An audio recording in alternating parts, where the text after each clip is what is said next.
Hai guys, kembali lagi bersama saya di channel Lobby Film.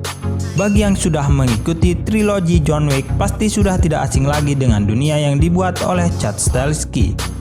Terlepas dengan keliaran John Wick dalam membunuh orang-orang, ternyata mereka para pembunuh bayaran memiliki aturan tidak tertulis yang perlu dipatuhi. Tiap filmnya mengeksplorasi role dari dunia John Wick semakin lebih luas.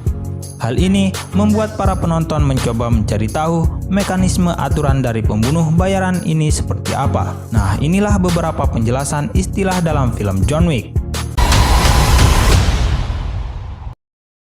Baba Yaga. John Wick pertama dimulai dengan perkenalan tokoh utama kita ini yang dikenal sebagai Baba Yaga. Memang tidak diperkenalkan secara detail. Kita hanya disuguhkan bahwa dia adalah orang yang sangat kuat dan ditakuti pada dunia assassin. Pada John Wick Chapter 3, mulai sedikit terungkap latar belakang dari John Wick itu sendiri. Walaupun tidak dijelaskan secara gamblang, penonton bisa mengambil kesimpulan bahwa John dibesarkan oleh direktor Angelina Huston, pemimpin dari Ruska Roma. Nampaknya ia melatih para yatim piatu untuk menjadi assassin, dan John Wick menjadi satu-satunya murid yang sukses. John Wick yang memiliki nama asli dari Jardan Jovanovic ini berhasil membangun reputasinya bertahun-tahun hingga diberikan julukan Baba Yaga.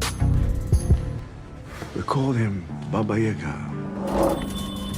Film ini pada dasarnya memperlihatkan bahwa semua assassin mengenal John Wick. Akan tetapi, satu hari ia jatuh cinta dengan wanita bernama Helen dan memutuskan untuk keluar dari kehidupannya yang sekarang. Untuk bisa keluar dari dunia assassin, ia harus menyelesaikan sebuah misi yang mustahil. Sampai sekarang, kita belum tahu misi apa yang ia selesaikan. Tapi yang pasti melibatkan membunuh banyak orang. Sayangnya, setelah ia mendapatkan kebebasan dan hidup bahagia dengan Helen, ia tidak terlalu lama menikmati itu karena harus kembali dari ke dunia assassin. Disinilah John Wick pertama dimulai. Nobody? Sumpah yang tidak bisa dilanggar. Pada John Wick Chapter 2, kita mulai diperkenalkan sebuah konsep sumpah antar para assassin yang tidak bisa dilanggar. Ketika John membutuhkan bantuan dari Santino de Antonio, ia menawarkan tandanya, yang artinya ia bersumpah akan membalas budi jika diminta. Tanda ini pada dasarnya hanya sebuah jimat yang berisikan sidik jari dengan darah. Jika seseorang memberikan jimat tersebut untuk permintaan bantuan, itu berarti ia memiliki sumpah bahwa ia akan membalas kebaikannya dengan tugas apapun jika diminta nanti. Hebatnya, John Wick malah melanggar sumpah tersebut sehingga mengakibatkan rumahnya dibakar hingga rata dengan tanah.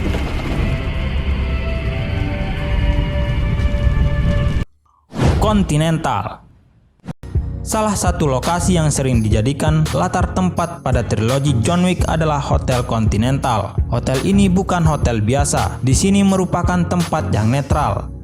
Continental memiliki cabangnya masing-masing di seluruh dunia yang diurus oleh seorang manajer. Winston adalah orang yang mengurus Continental di kota New York. Sophia mengurus Casablanca Continental, dan Julius mengurus bagian Roma Continental. Aturan penting yang jadi kesepakatan para assassin di area Continental adalah mereka tidak boleh saling membunuh.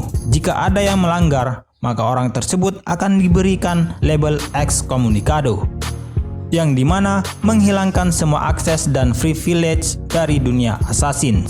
John Wick adalah orang yang sangat tidak beruntung mendapatkan label tersebut karena membunuh Santino di Continental, dan High Table mengandalkan harga kontrak untuk membunuhnya.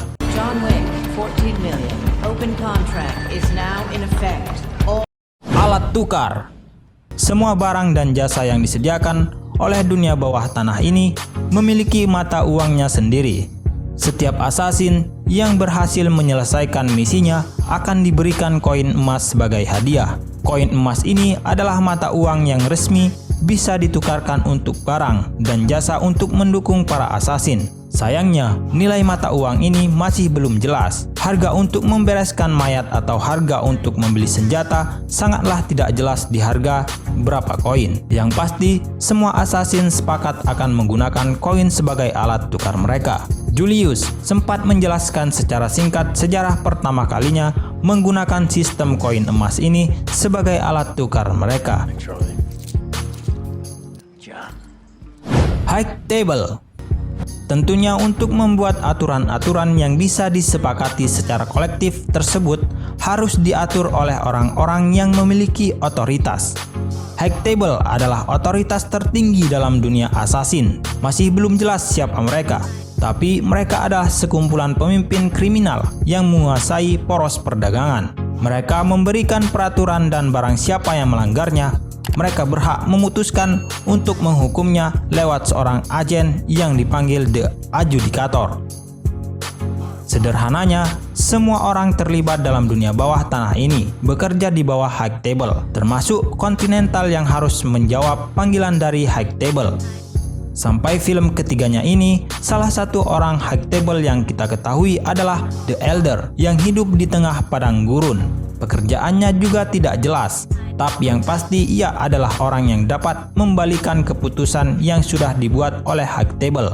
Hanya sedikit orang yang tahu siapa dia dan bagaimana cara menemukannya. Sampai sekarang kita belum tahu siapa identitas orang-orang yang berada di High Table, berapa orang anggotanya, atau dari mana asal mereka. Namun sepertinya hampir semua orang tidak menyukai kehadiran mereka, apalagi John Wick yang menjadi target incaran mereka. Sequel keempatnya mungkin akan memberikan penjelasan lebih akan hal-hal yang masih belum jelas pada ketiga film sebelumnya.